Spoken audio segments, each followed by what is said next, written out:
Hey there, this is part 2 of carbon footprints. In the first video, I just spoke about the definition of a carbon footprint, and we did one calculation that showed the process for calculating an estimated carbon footprint. So what we want to do now is we want to look at two different fuels. We'll do coal and wood. We want to calculate their carbon footprints and then compare the two to see which one has the least carbon footprint. So we're going to try to do that now. And my pen is working again on my tablet. So we'll see how long we can enjoy this tablet before it stops working again, and I'll go to using Equation Writer. So here's the problem. In the black box, you have the given information. It says a nuclear power station produces 4.50 times 10 to the 10 kilojoules of energy over a 24-hour period. Determine the mass of CO2 in kilograms emitted into the atmosphere if the same amount of energy were produced by the combustion of 1. Coal and 2. Wood. Which fuel has the smallest carbon footprint? So there's a little bit of background information that you have to go get in order to do this problem. We need to know the specific energies of coal and wood. So if you think back to our first lesson about energy, we talked about specific energy and we talked about the densities of these hydrocarbons. So I went back and I looked them up, and this is what I got. So this type of information would be on a data table for IB, or if they were nice enough, they may actually include it with the problem as well. But you can't do the problem unless you have it. So let's start with coal. We've got a specific energy of 31 kilojoules per gram, and we know that coal is 85% carbon. So what we're going to do is we're going to take the number that the power station uses in a 24-hour period, and we're going to start there and use a little bit of a T-chart to cancel out the kilojoules that I have here in my specific energy of coal. So down here, I'll write in blue, so the blue text is starting the calculation. I have the, my screen moved up too fast, and I don't remember that number. 4.50 times 10 to the 10. So this would be 4.50 times 10 to the 10 kilojoules. This is how much the power plant uses. And we know that we've got 31 kilojoules per gram in the coal. So if you can see that the kilojoules are going to cancel, and then you're going to be left with grams. And oh, there's my pen. So if we do that division, let's see, what did I get on my scrap paper over here so that I could be ready for you guys. I got 1.5 times 10 to the 9 grams, and this would be of your coal. Okay, now from there we can go to kilograms, and you don't have to really show that. That would be, let's change it 3 decimal places. So that's going to be 6 kilograms of coal. Well, now we get to use the 85%. So it says it's 85% of carbon. So I'm going to come down and do step number 2. See if I can label these. There went my pen again. Here we go. See if we can erase that, get back on track here.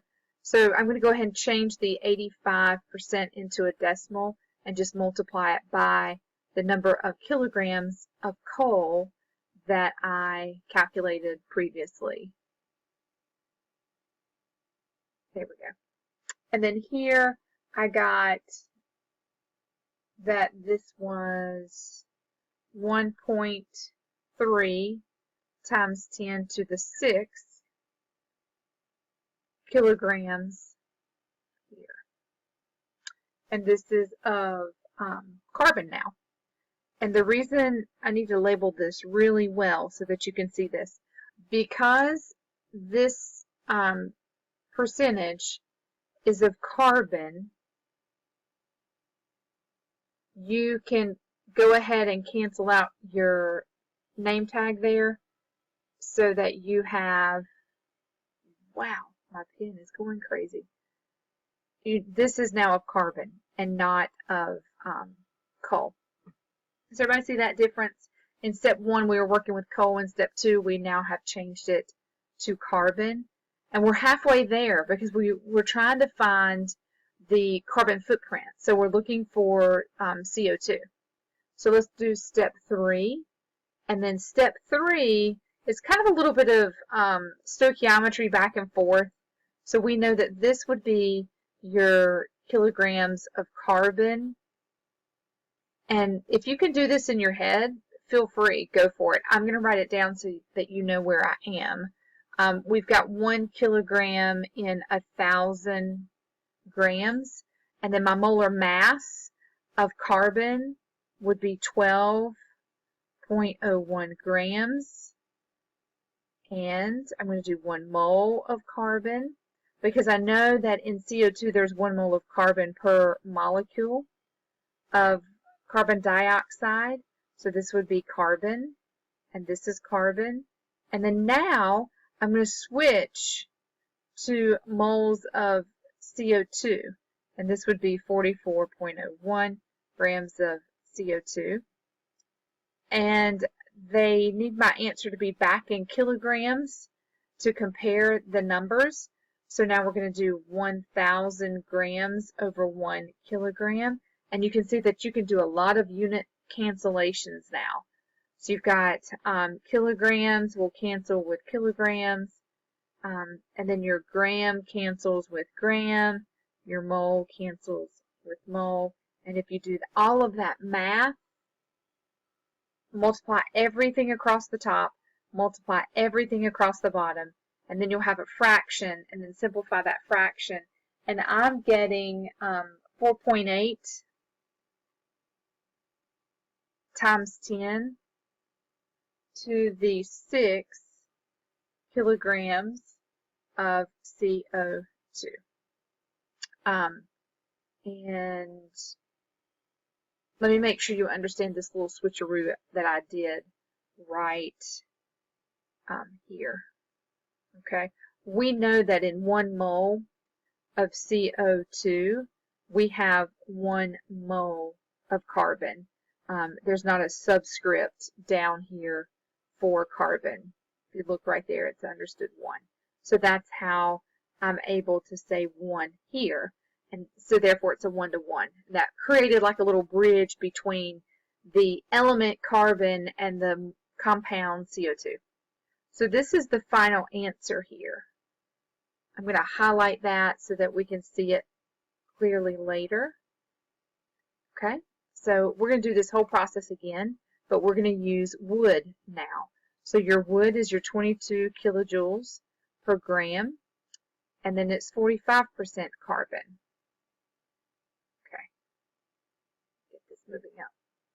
So we're still using the energy from the power plant, which was 4.50 times 10 to the 10 kilojoules, but this time it's 22 kilojoules per 1 gram.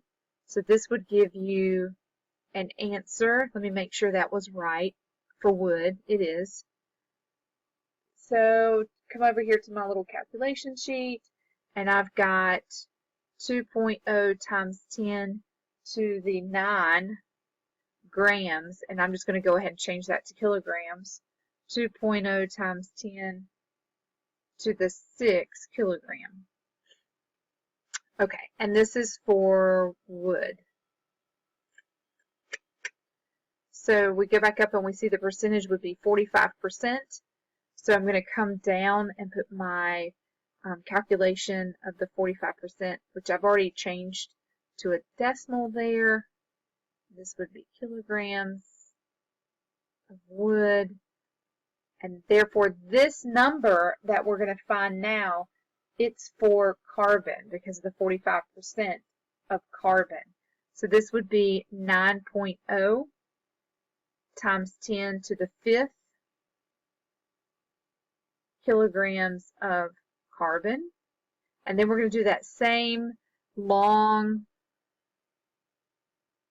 kind of stoichiometry thing. You've got 9.0 times 10 to the 5th kilograms of carbon, and we want it to go to grams so that we can do that molar mass switcheroo. So that would be kilogram, this is gram, this is a carbon, so this is 12.01 grams of carbon, 1 mole of carbon on the top. In 1 mole carbon, 1 mole of CO2, we saw that earlier, and then your 1 mole of CO2 is the 44, because we have to go to a mass now, grams of CO2. And, oh my goodness, I'm running out of room.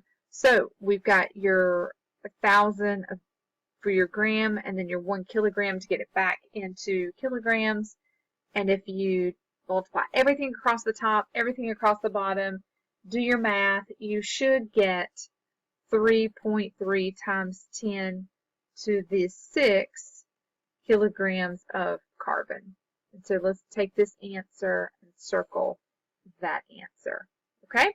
So we're almost done with this problem. Now we can kind of write the two answers together here and talk about them. So your wood and your coal, go back up and grab those answers. So that would be 3.3 times 10 to the 6 kilograms of carbon. And then coal was 4.8 times 10 to the 6 kilograms of oh, I'm writing carbon, and it should be CO2 because we converted it into the greenhouse gas. So now you're just going to compare these two numbers. If you notice that the wood has your smaller number, so wood produces the lowest mass of CO2, so it would have the lower carbon footprint. This is your lower mass of CO2. So wood would have the lower carbon footprint. So in this comparison, wood is the winner. It's the better fuel to have if you're worried about carbon footprint. So there you have it. There's one calculation and one comparison of wood to coal. And we found out that wood was better. I hope that you've been able to learn how to do the comparison. You can watch this video over and over and over. Ask for help if you need me, and I will see you sooner than later.